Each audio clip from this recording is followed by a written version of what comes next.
Galactic Council shook in fear as Earth's fleet mobilized. The alert came at 400 hours, and I was already awake. I had been standing at the observation deck of Docking Ring 7 for the better part of an hour, staring at what we had built, and I still could not fully believe it. Commander Arya Voss, Earth Unified Fleet, 34 years old, daughter of a shipyard mechanic from Bristol, and right now my hands were trembling not from fear, but from something I did not have a word for yet. The fleet stretched out before me like a second sky. Thousands of ships, not the small, apologetic little vessels we had launched into the dark 3 decades ago with hopeful messages and open hands. These were something else entirely. Carriers the size of small moons. Escort frigates that moved in tight, synchronized formations as their crews ran final checks. Cruisers with hull plating that absorbed light rather than reflecting it, making them look like holes cut out of space itself. And at the center of everything, holding position with quiet authority, the flagship, the ESNS Unyielding Earth, 2 kilometers long, built over 11 years in the orbital yards above New Johannesburg, named by a vote of every living human being on the day her keel was laid. I pressed my fingers against the cold viewport glass and thought about my father. He worked the yards his whole life. Rough hands, bad knees, the kind of man who spoke very little but meant every word. When I was 7 years old, he brought me to watch the first Earth diplomatic shuttle return from the Galactic Council's preliminary review session. There had been banners in the streets that morning, people crying from happiness, journalists talking about a new era for humanity. My father held my hand and watched with me, and he said nothing at all. The shuttle landed. The diplomats came down the ramp. Their faces told the story before any official statement did. The Galactic Council, a body of over 200 civilized species, governing roughly 40% of the known galaxy, had reviewed humanity's application for membership and issued their formal response. I was too young to understand the diplomatic language, but I understood what I saw. The lead diplomat, a woman named Carol Harding who had given her entire career to this moment, sat down at the press platform and folded her hands and said, in a voice completely emptied of emotion, that the Council had classified Earth as a pre-qualifying civilization, technologically emerging, culturally immature, unfit for full membership at this time. She read a secondary note from the Council's Joint Assessment Bureau that compared humanity's societal development to that of the Drev species at approximately 900 years prior, a species that the Council now used as a case study for slow civilizational progress. Then she stopped reading and just sat there for a moment. Someone in the press crowd laughed, a short, ugly laugh quickly smothered. My father picked me up and carried me home without saying a word. That night I heard him on the phone with someone. I crept to the hallway and listened. He was not angry. He was not crying. He was just talking in that low, careful voice he used when he was being completely honest. He said, "They made a mistake today, not because of what they said, because of who was listening." I did not understand that either when I was 7. I understood it now. Because standing at that viewport, looking at a fleet that had no equal anywhere in the known galaxy, I was one of the people who had been listening. Every engineer who stayed up until midnight in the orbital yards, every physicist who turned down offers from alien research institutions to stay home and work on our own propulsion systems, every soldier who ran drills in zero gravity until the motions were as natural as breathing, every diplomat who filed petition after petition to the Council, year after year, knowing the answer would come back the same, filing anyway. We had been listening for 30 years. The Galactic Council had said we were not ready, so we spent 3 decades getting ready. Not loudly. That was the part that I think surprised people when they finally looked our direction. There were no grand speeches, no public declarations of intent, no dramatic moments for history to pin a date to. Humanity simply put its head down and worked. We built research stations on the outer planets. We opened trade agreements with the 6 species that the Council had also marginalized over the centuries, the ones they referred to politely as developing partners. We read every piece of alien technical documentation we could legally access, and we studied it, and we improved on it, and we built something new. We built this. The mobilization order had come from Fleet Admiral Owen Corps at exactly 3:50 hours. I had read it 3 times. It was 4 sentences long. There were no dramatic declarations in it. It simply stated that Earth Unified Fleet was moving to Galactic Council space to present a formal petition for membership, that all commanding officers should prepare their vessels for departure, and that the fleet would move as one body. 4 sentences, 30 years in the making. I pulled on my uniform jacket and ran my thumb over the small patch on the left sleeve, the Earth Unified Fleet insignia, a blue circle with a single white line through it, representing a horizon. Simple, unassuming, the kind of thing you could easily overlook if you were not paying attention. The Council had not been paying attention. A voice came over the internal comm. Lieutenant Peter Graves, my second officer, sharp, and always slightly too formal for the early hours. Commander Voss, Admiral Corps is requesting all senior officers on the bridge of the unyielding Earth within the hour. Departure window opens in 90 minutes. I'll be there, I said. I took one more look at the fleet. The ships were moving now, not with urgency, but with the unhurried, steady confidence of something that had already decided. Docking clamps releasing, thrusters warming, running lights shifting from amber to blue, the fleet's signal for active deployment. Tens of thousands of men and women at their stations, doing their jobs the way they always had, not because they were ordered to, but because they had chosen this, the same way I had, the same way my father had chosen his work at the yards. There was a reporter somewhere behind me. I could hear the quiet sound of a recording device and could feel the weight of someone watching. A man named George Alcott from the Earth Broadcasting Network, cleared by Fleet Command to be present for the departure. He had been trying to get a comment from me for 2 days. I turned around. He was young, maybe 25, holding his recorder with both hands, looking not at me but at the fleet beyond the viewport. His mouth was slightly open. "First time seeing it all together?" I asked. He nodded slowly without taking his eyes off the ships. I covered the construction reports, the launch tests, but seeing it, he stopped. Then, is it true that the Council has already been notified of the mobilization? Yes. And their response? I picked up my helmet from the bench beside me and tucked it under my arm. They requested that we stand down. George Alcott looked at me then, and I started walking toward the corridor. Admiral Corps sent a very polite reply, I said. I did not tell him what the reply said. It was not necessary.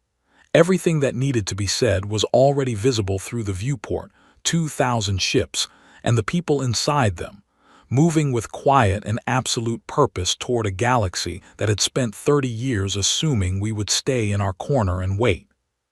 They had laughed at us once. I thought about that as I walked to the bridge. I genuinely wondered if they even remembered how. Part 2. The Council's first mistake was underestimating our patience. The unyielding Earth smelled like every ship I had ever been on, recycled air, warm electronics, and something faintly metallic that never quite went away no matter how many ventilation upgrades the engineers installed. I had always found it comforting. It smelled like work. I took my station on the bridge as the fleet completed its departure formation, 2,000 vessels settling into a configuration that our navigators called the spine, a long, layered column with the flagship at its center, carriers flanking the sides, and the lighter, faster frigates running ahead and behind like a living current.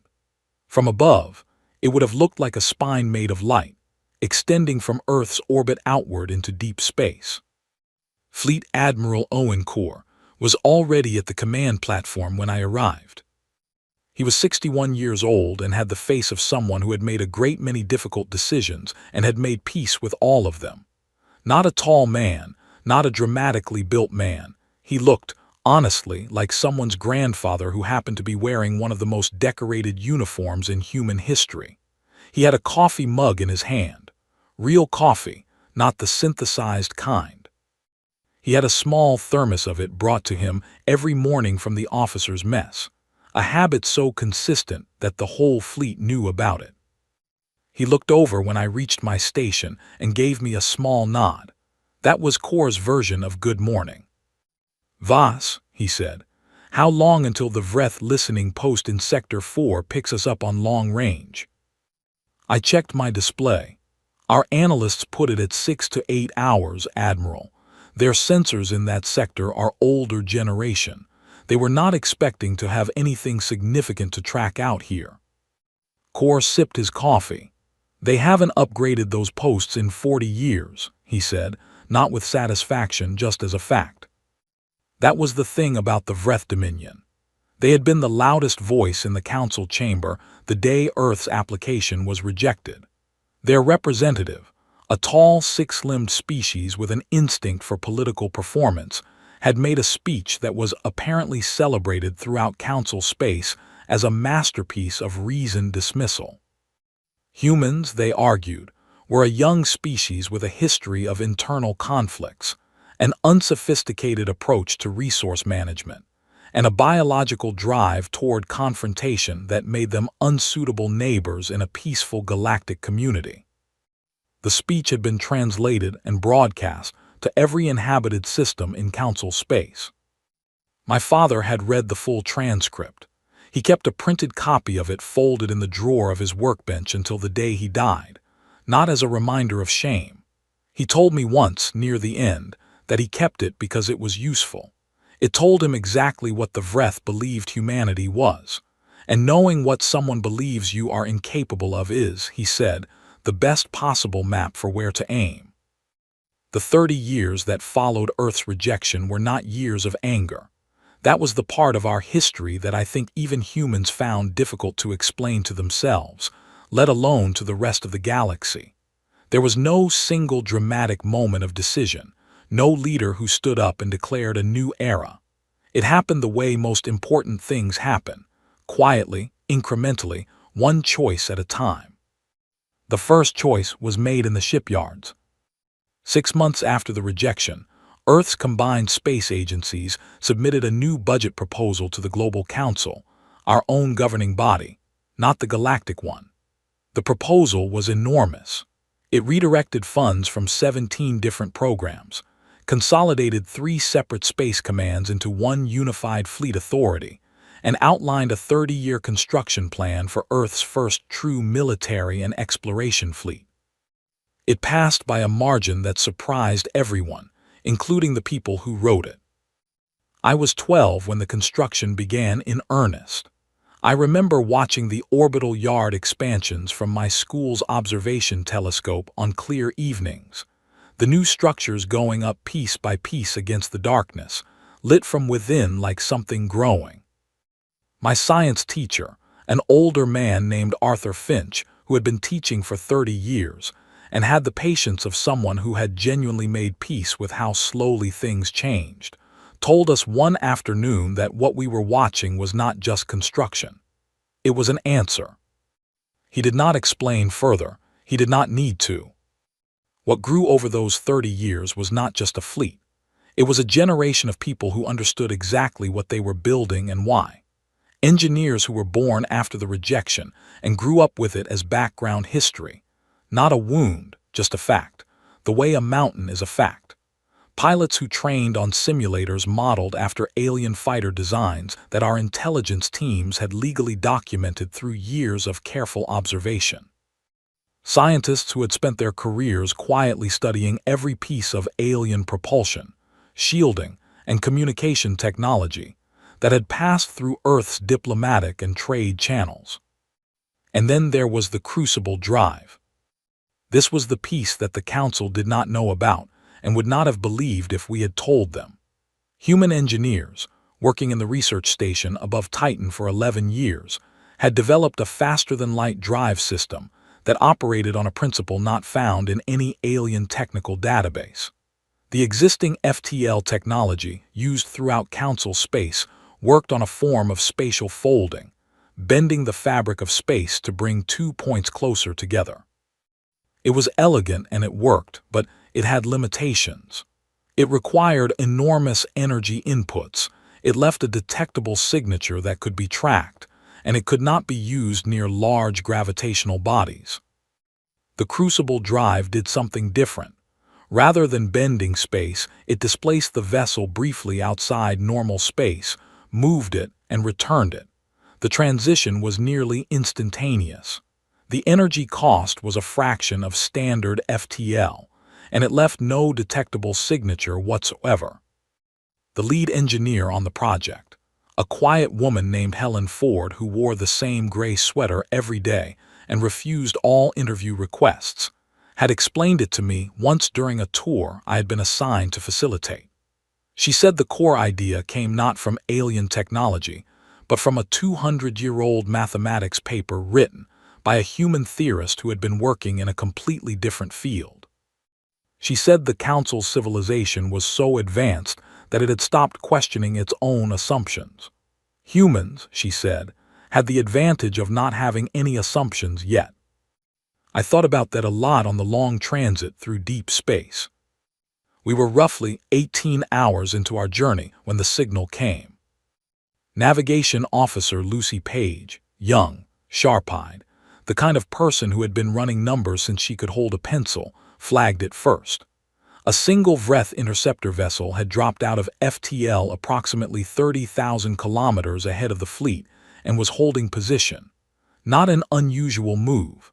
Interceptors were the Council's standard method of checking unscheduled traffic in contested transit corridors.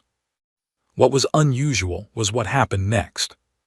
The interceptor hailed us on the standard Council frequency. A voice, translated automatically by our systems from Vreth into English, came over the bridge speakers. Unidentified Earth Fleet Formation. You are operating in a pre-Council transit corridor without authorization. Under Council Regulation 7 Alpha, you are required to reduce speed, identify your commanding officer, and state your destination and intent. There was a pause. Then the voice added, with the particular tone of something that had always worked before and expected to work again, "Non-compliance will be considered a hostile act." The bridge was quiet for a moment. Admiral Kaur set down his coffee mug. He walked to the main communication console himself, which he almost never did. He normally worked through Lieutenant Commander Nathan Cole for fleet communications. The fact that he walked over himself made every person on the bridge straighten slightly without being told to. He pressed the transmit key. "This is Fleet Admiral Owen Kaur of the Earth Unified Fleet. Our commanding officer is myself. Our destination is the Galactic Council Prime Station. Our intent is the formal presentation of Earth's 14th membership petition, along with supplementary diplomatic documentation." He paused. "We are not reducing speed." He released the transmit key. The interceptor did not respond immediately. We watched it on the navigation display, a small icon sitting perfectly still in the space ahead of us while the fleet continued to close the distance.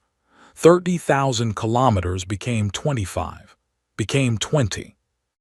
Then the interceptor's sensors went active. Full active scan, the kind that mapped vessel dimensions, hull composition, drive signatures, weapons configurations, crew density.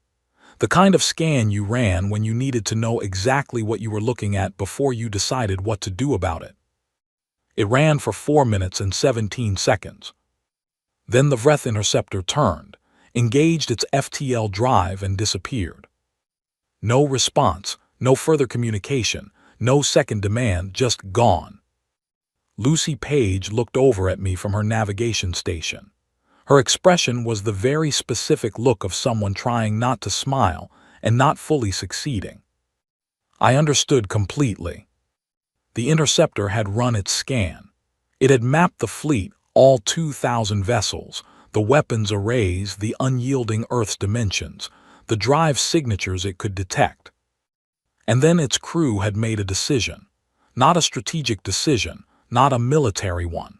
A very basic, very honest decision made by people who had just seen something they had not expected and needed to go report it immediately. I noted the interceptor's hull markings before it jumped. Vreth Dominion, 4th Monitoring Division. The same fleet command whose representative had stood in the council chamber 30 years ago and given a celebrated speech about humanity's unsuitability. Their silence, as they vanished into FTL, was the most complete sentence I had ever heard. The math had finally arrived at their doorstep. I picked up my mission log and made a note for the record. I kept it professional and factual, the way fleet logs were supposed to be. But I thought about my father's folded transcript in the drawer of his workbench, and I thought about what he had said on the phone when I was 7 years old. They had made a mistake. Because of who was listening. Part 3, Fear is just respect that arrived late. The threshold came into view 18 hours later, and even I, who had studied its schematics for 2 years, was not fully prepared for the sight of it. It was enormous. A deep space station built over centuries by a combined effort of 14 council species, sitting at the edge of neutral space where 3 major transit corridors converged. Every vessel entering or leaving council territory passed through the threshold for registration, inspection, and clearance. It was the gateway to a civilization that governed 40% of the known galaxy, and its architecture showed the weight of that purpose. A city-sized structure of interlocking rings and towers, lit in the colors of a dozen different species navigation systems, surrounded at all times by a halo of smaller vessels coming and going in every direction. Except right now, the traffic had stopped. Lieutenant Commander Nathan Cole, our communications officer, flagged it first.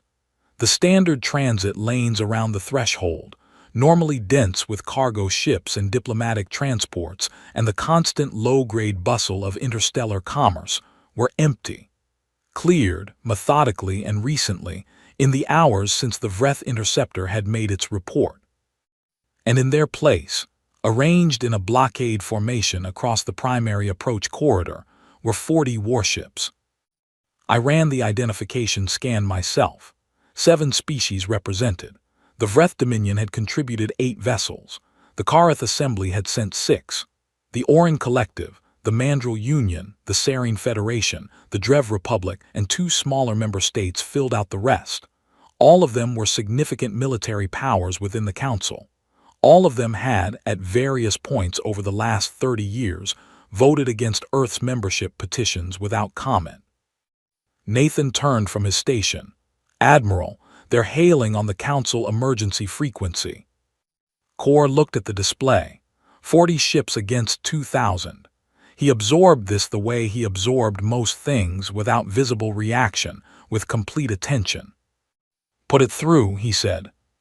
The voice that came over the speakers was speaking Vreth, which our translator rendered in a flat, even tone. Earth Fleet. This is Joint Council Enforcement Commander Drav of the Vreth Dominion, speaking on behalf of the Galactic Council Emergency Security Committee. Your unauthorized advance into pre-council space represents a threat to galactic stability. You are ordered to stop your fleet immediately. Turn back to Sol system. A formal review of your petition will be scheduled through standard diplomatic channels within the next 2 to 5 standard years. 2 to 5 standard years. I had to breathe carefully for a moment. Standard diplomatic channels. The same channels we had been filing through for 3 decades. The same process that had reviewed and denied 14 petitions. The same system that had sent Carol Harding home with a face like a closed door and told my father's generation that we were not ready. 2 to 5 years, as if we had not been waiting long enough.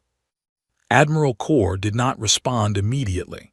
He walked slowly from the command platform to the forward display, looked at the blockade for a long moment, And then he did something that I had not expected.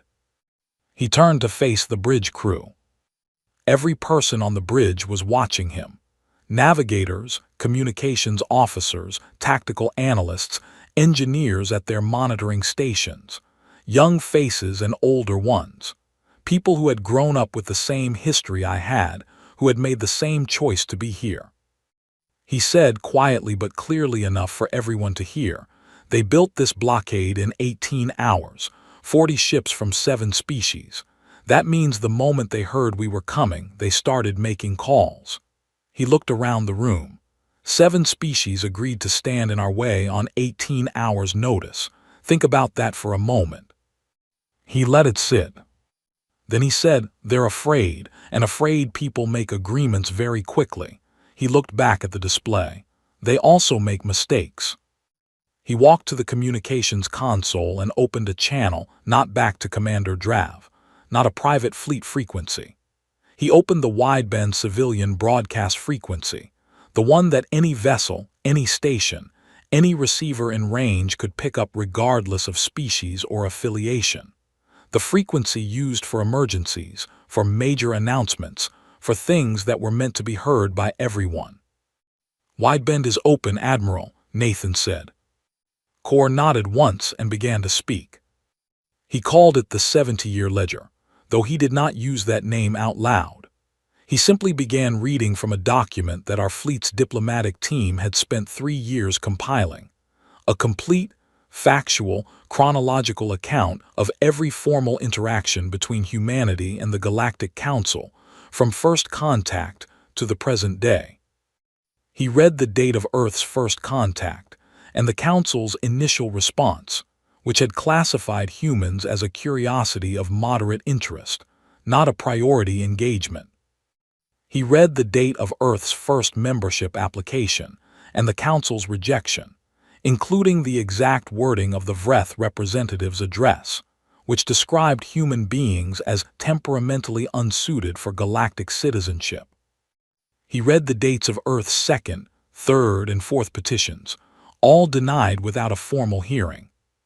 He read the date that 2 human colony ships, carrying 4,000 civilians to a legally registered settlement in a system outside Council space, were detained by Council border enforcement for what was classified as a routine safety review.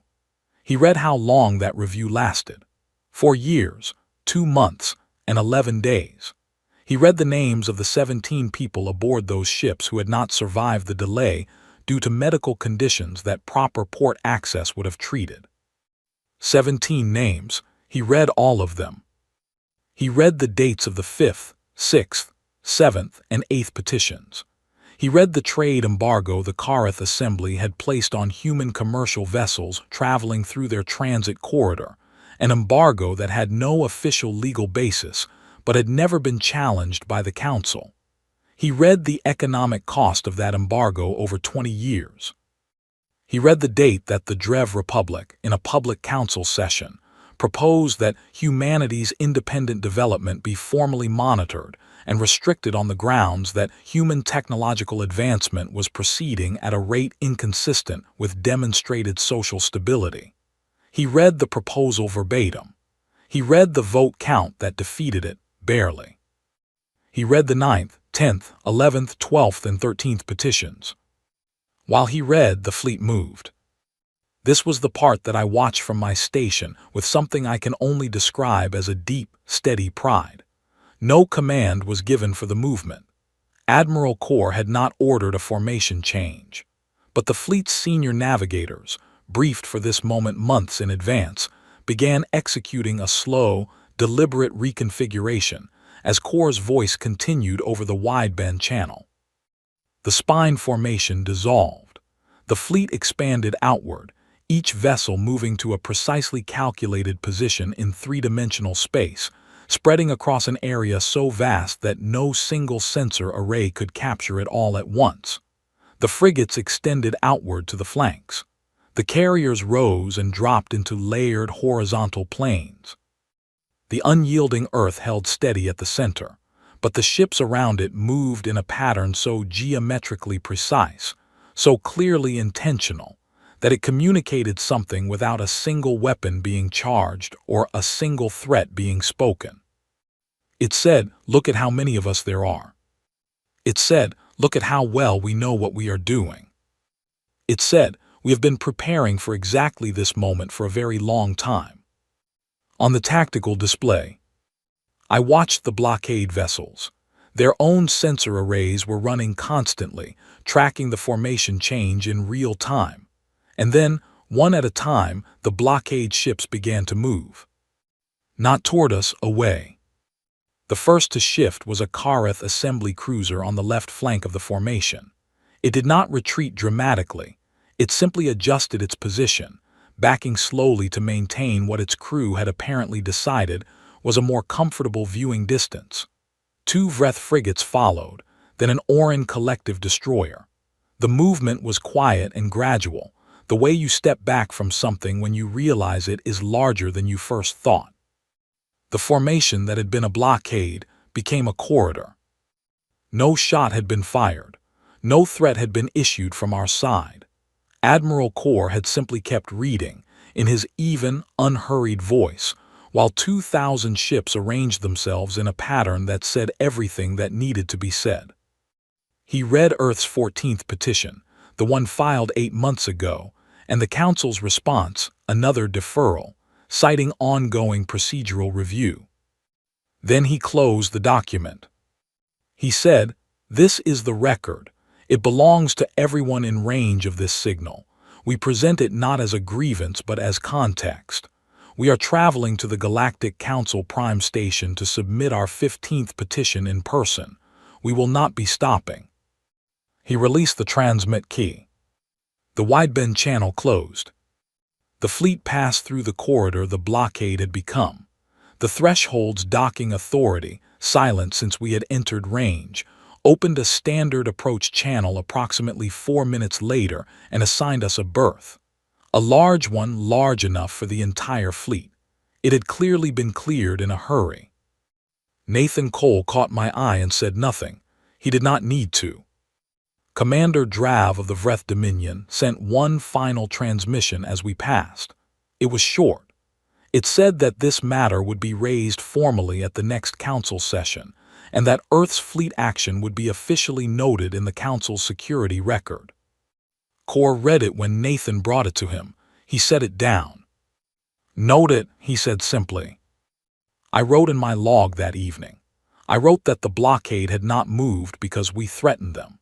I wrote that no threat had been made. I wrote that they moved because they had finally understood something that humanity had known for 30 years, that patience is not the same thing as weakness, and that a civilization that chooses to prepare instead of react is a very different thing from a civilization that cannot. They had not been afraid of our weapons. They had been afraid of what our weapons proved we were capable of. Fear, I wrote, is just respect that did not know how to introduce itself. Part 4. The room that had never known silence. The Grand Conclave Chamber of the Galactic Council was 4,000 years old. I knew this because every surface in it looked 4,000 years old, not neglected, but layered with the specific weight of time that accumulates in a place where very important things have been decided for a very long time. The walls were carved from a material that no one had manufactured in 3 millennia, a deep blue-gray stone brought from a planet that no longer existed. The ceiling was so high it had its own atmospheric conditions, a faint mist that collected near the upper vaults and caught the ambient lighting in a way that made the chamber seem to breathe. The floor was circular. The seats rose around it in concentric rings, 247 designated positions for the member species of the Galactic Council, plus gallery space for observers, staff, diplomatic attachés, and a press pool represented by 24 alien journalists who had been covering council proceedings for most of their careers. I had been told, during our preparation briefings, that the Grand Conclave Chamber had been in continuous session for 4,000 years, that it had never once been fully silent.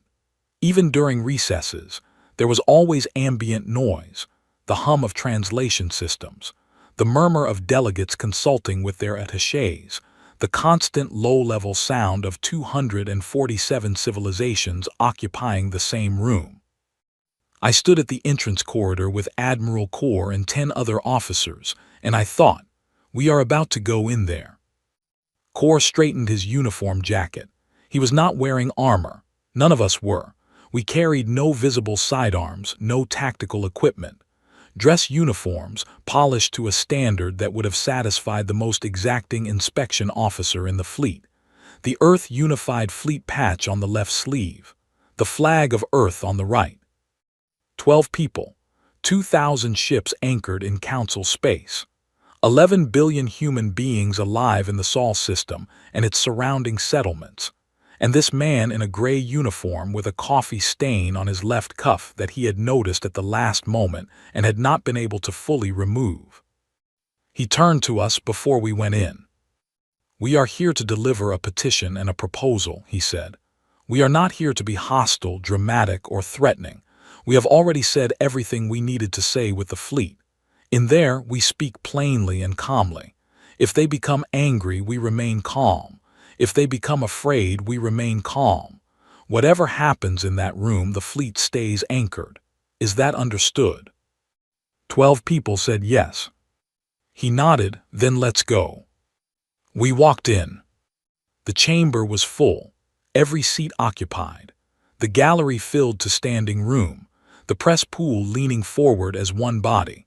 And as we walked through the entrance and down the central aisle toward the council floor, something happened that I will carry with me for the rest of my life. The noise level dropped. It did not drop because anyone ordered it to. No announcement was made, no gavel struck.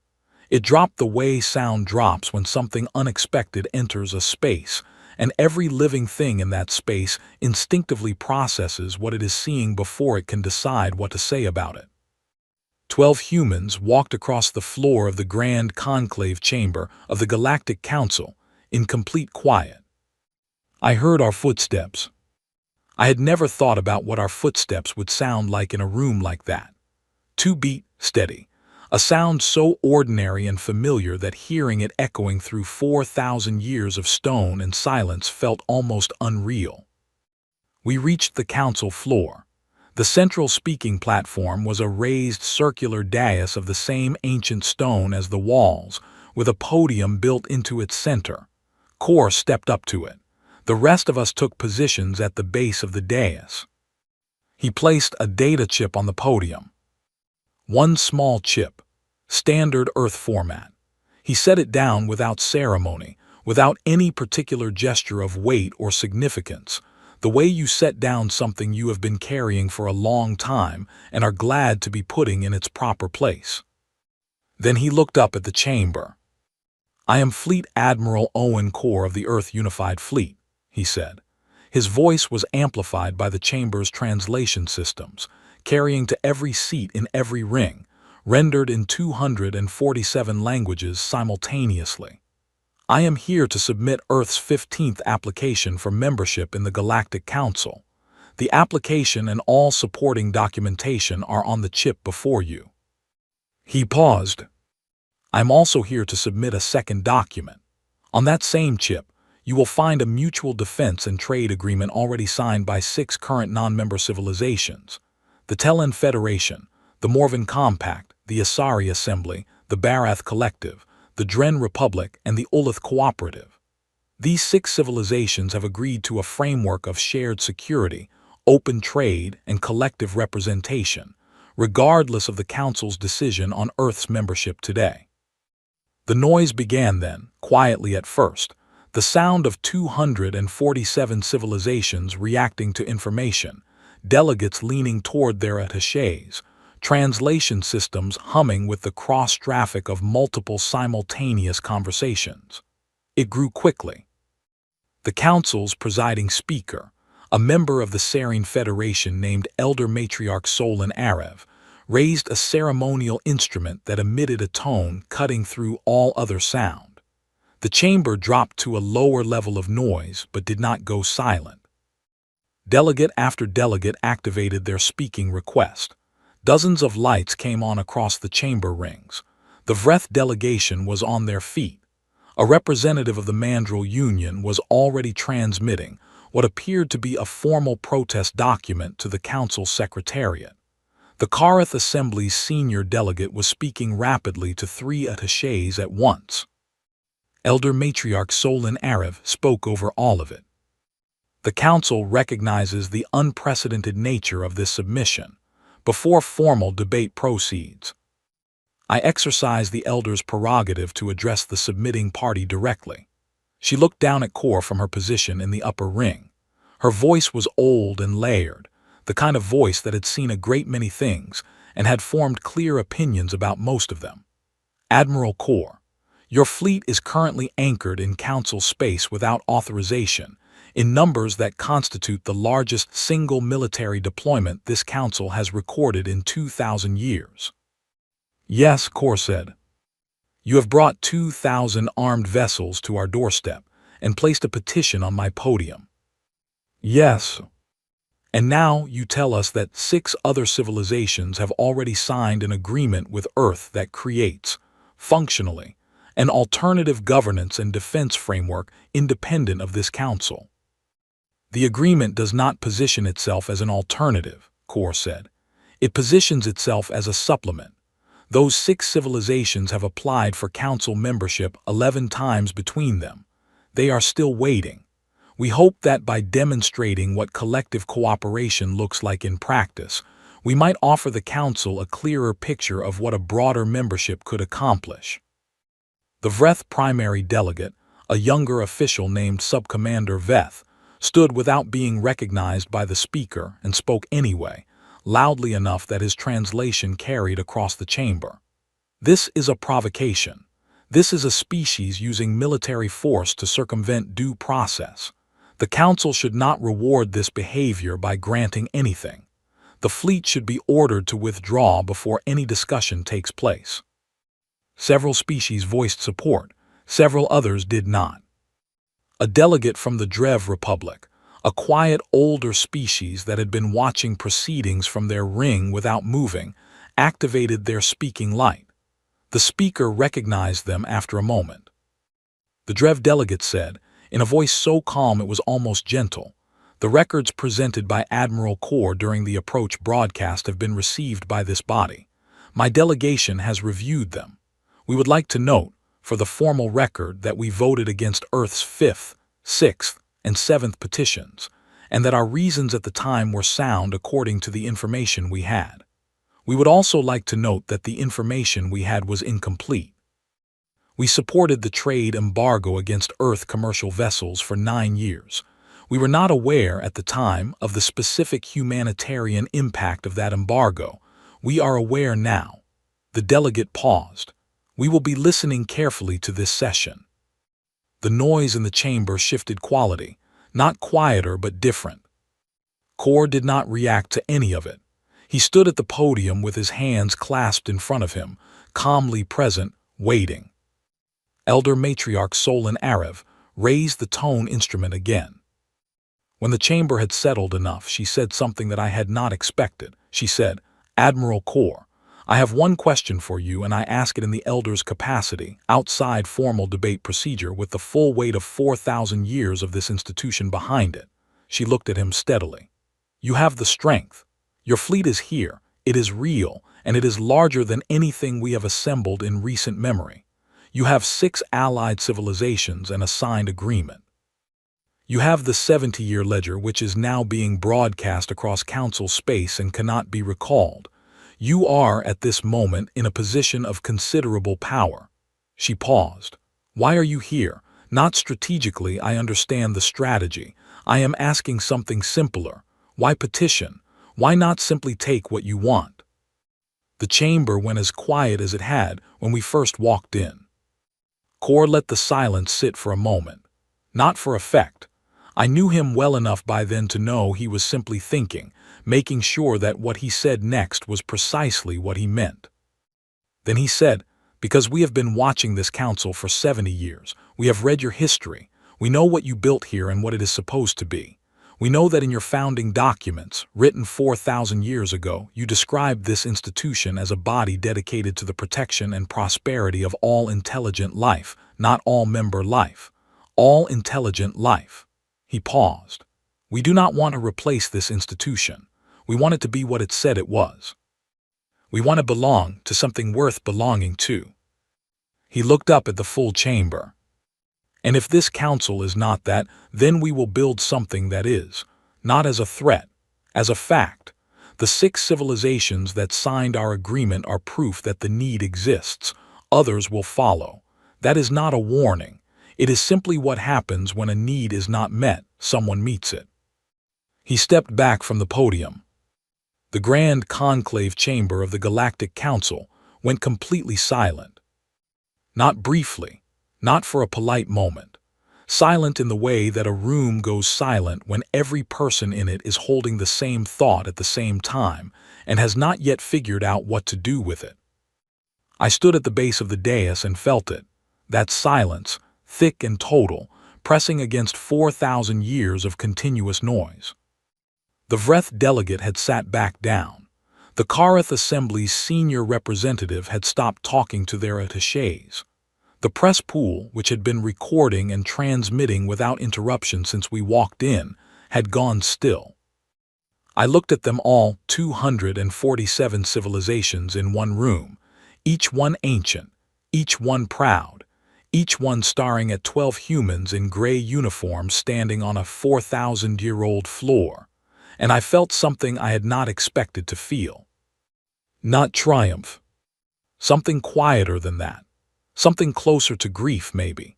Or maybe it was the specific feeling you get when something has been a long time coming, and it finally comes, and you realize that you are glad it is here, but also sad for everything it took to get here. I thought about my father's hands, his bad knees, his folded transcript in the workbench drawer. I thought about 17 names read aloud on a wideband channel. I looked at the faces of 247 civilizations learning, perhaps for the first time in a very long while, what it felt like to sit with the truth about themselves. It was not satisfying, not in the way I had imagined it might feel when I was young and imagining this moment. It was just sad, and then past the sadness something cleaner. Something like a door opening. Part 5, we didn't come to conquer. We came to remind you what you were supposed to be. Personal log, Commander Arya Voss, Earth Unified Fleet, anchored at Council Prime Station, Day 22. The vote came on Day 19. I had not slept the night before, not because I was nervous exactly, but because I had been in that chamber, had stood on that floor, and knew that the silence after Kor's words had been real. Real silences are rare in politics, in my experience. Most of the quiet moments in official proceedings are performed, people going quiet because they know they are being watched, and quiet looks thoughtful. What fell over the grand conclave chamber after Kor stepped back from the podium was different. I had heard the difference, and I had not been able to fully let go of it in the days that followed. So I stayed awake and wrote. I write a lot when I cannot sleep. My mother always said I inherited my father's inability to leave things unfinished. The vote was 219 in favor, 28 abstentions, 0 against. I want to write that sentence again, because I still find it difficult to hold steady in my mind. 0 against. Not even the Vreth Dominion voted against. They abstained, along with the Karath Assembly and 26 other delegations, but they did not vote no. I asked our lead diplomatic analyst, a careful and precise woman named Laura Gant, what she thought explained it. She considered the question for a long time before she answered. She said that she thought the 70-year ledger had done something unexpected. She said that when you present a factual, documented, chronological account of your treatment to the people who treated you that way, without editorializing and without anger, the effect is different from the effect of an accusation. An accusation invites defense. A record invites reflection. And reflection, she said, is harder to vote against. I thought about that for a long time. The 6 civilizations whose mutual agreement we had submitted alongside our petition had their own session with the Council 2 days after our membership was confirmed. I was not present for that one. It was diplomatic territory, and Admiral Corr felt strongly that the fleet should maintain visible normalcy while the Council worked through its internal processes. But I received the summary from our diplomatic team. The Telen Federation, the Morven Compact, the Asari Assembly, the Barath Collective, the Dren Republic, and the Ulith Cooperative all received formal acknowledgement that their membership applications would be reviewed within a standard year, with a designated council liaison assigned to each. Not guaranteed membership, an honest, scheduled review with actual resources assigned to it. 1 year instead of decades of deferrals. Laura Gantz said, when I mentioned this, that the council was a large body and that large bodies moved slowly but that they did eventually move. She said that what we had done by arriving with the mutual agreement already signed was demonstrate that the alternative to council membership was not isolation. It was a different kind of community. That, she said, was the pressure point, not the fleet. The fleet got their attention. The signed agreement made them think. I have been sitting with that distinction for the past few days. The fleet got their attention. The agreement made them think. I think my father would have understood it immediately. He was always better at the long game than I was. On day 20, Sub-Commander Veth of the Vreth Dominion requested a private meeting with a member of our delegation. He specified that it should not be a senior diplomatic officer and not Admiral Corr. Someone in between, he said. An officer with authority, but without the weight of the formal relationship that Corr now carried as Earth's first recognized fleet representative to the Council. Our diplomatic coordinator, an even-tempered man named Patrick Cole who had a gift for making uncomfortable conversations feel manageable, suggested me. I agreed. We met in one of the Threshold's neutral conference rooms, a small space with a round table and no windows, the kind of room that had been designed specifically to remove any sense of hierarchy from a meeting. Veth was younger than I expected. He had been a sub-commander for only 2 years. He had not been the Vreth delegate who made the famous speech 30 years ago that had been his predecessor's predecessor. He came in alone, without attachés, and sat down across from me, and folded his 6 limbs in the Vreth posture that our cultural briefings described as deliberate informality.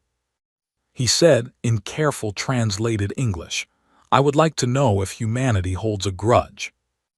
I looked at him for a moment. He was not being diplomatic. He was genuinely asking. "We hold the record," I said. "We always will. The 70-year ledger is a permanent document. It is part of the formal submission.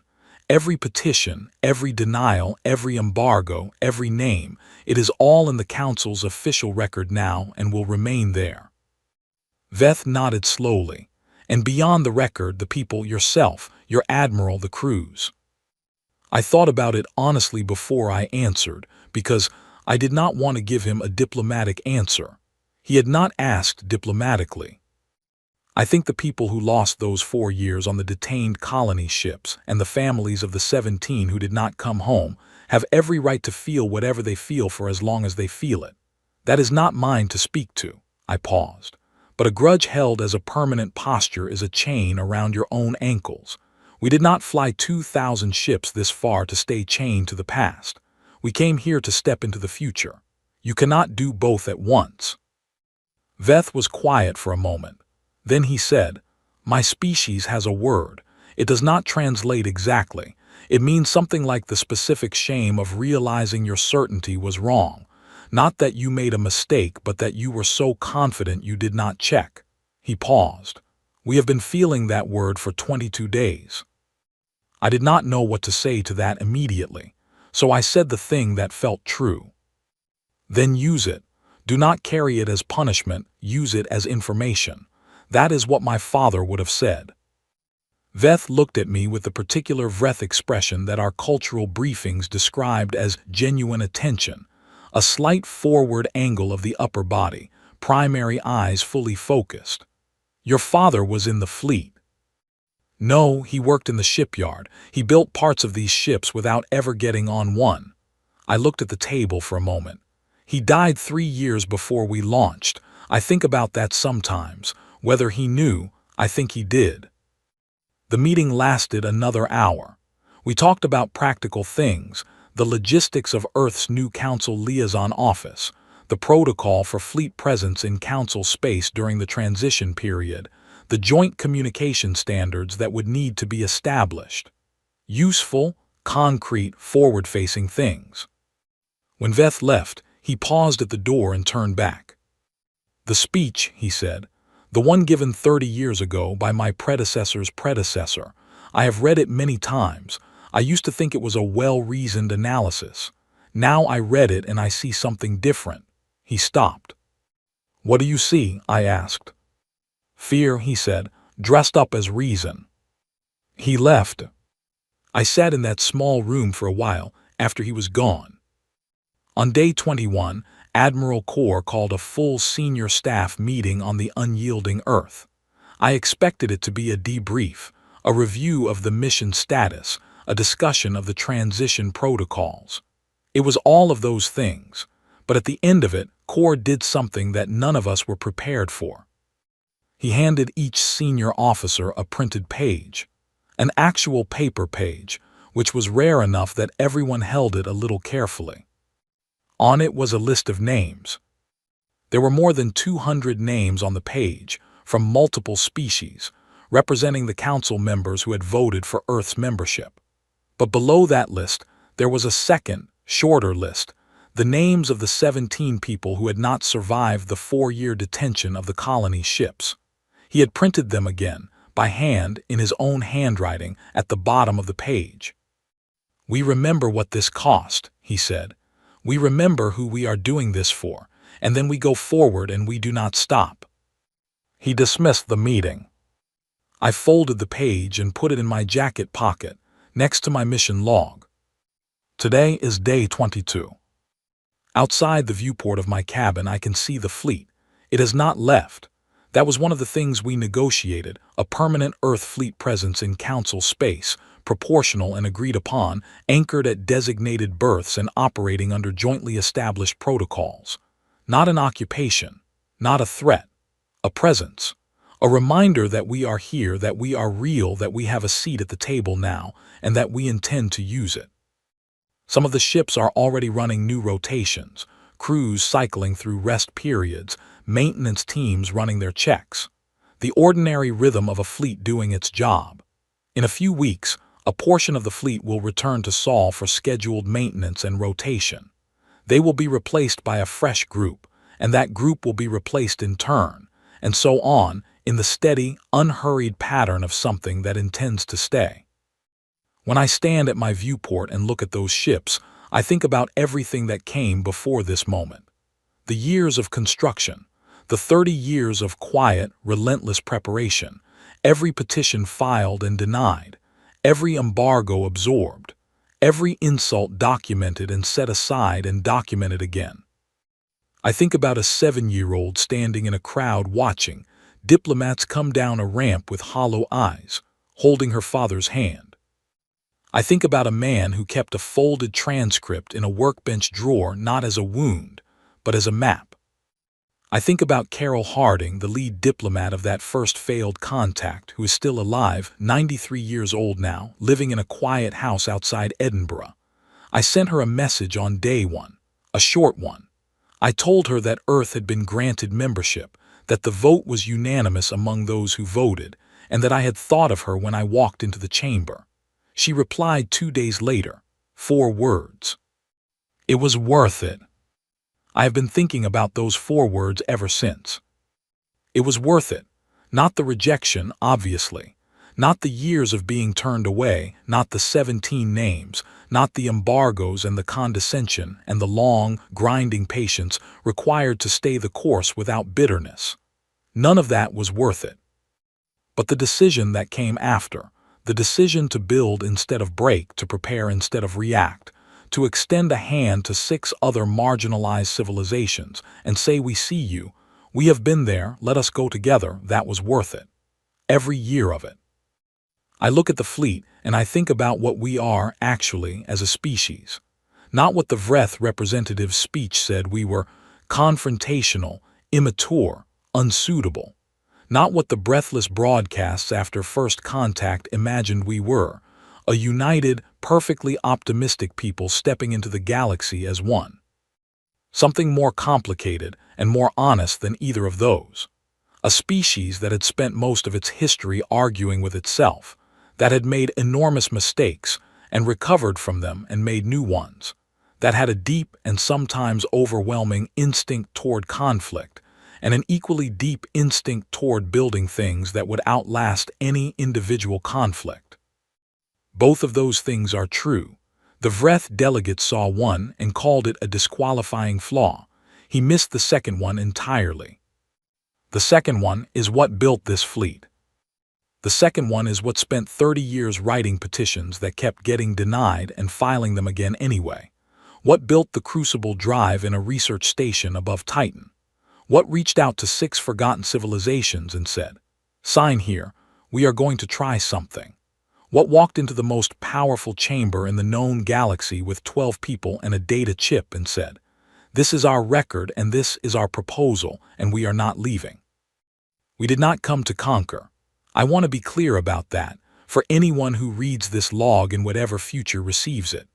There was not a single moment during this mission, not in the fleet mobilization, not in the approach to the threshold, not in the grand conclave chamber, where conquest was the point. The point was always simpler and older and harder than conquest. The point was belonging. The point was the thing that Elder Matriarch Solon Arev asked Kor about, and that Kor answered so plainly that the room went silent. We wanted to belong to something worth belonging to. We had been told we were not ready, so we got ready. We had been told to wait in the standard channels, so we filled the standard channels with 14 petitions, and then we came in person. We had been turned away, and we turned back around and came again. That is not a military strategy. That is something older than strategy. It is the thing in human beings that refuses to accept that a door is permanently closed simply because it has not opened yet. I am going to close this log entry in a moment.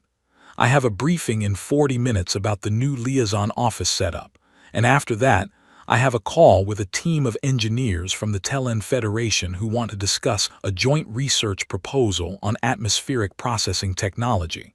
Practical, forward-facing work.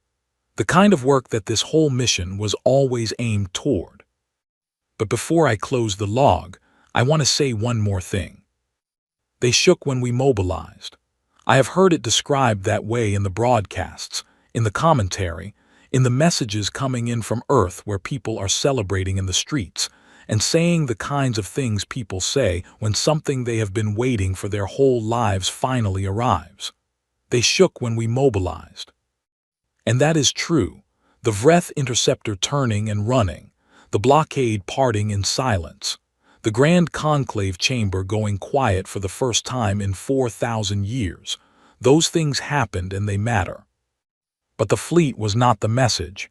The fleet was the evidence. The message was simpler.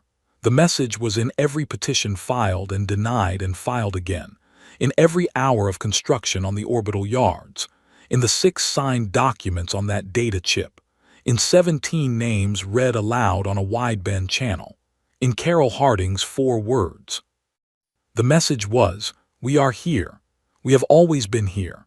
We are patient enough to wait and strong enough to show up and honest enough to tell you what it cost us, and we are not going away.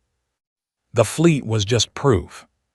I am going to step away from this viewport now and go to my briefing. There is a lot of work to do. End personal log, Commander Arya Voss, Earth Unified Fleet, Council Prime Station Anchorage, Day 22. We are not leaving.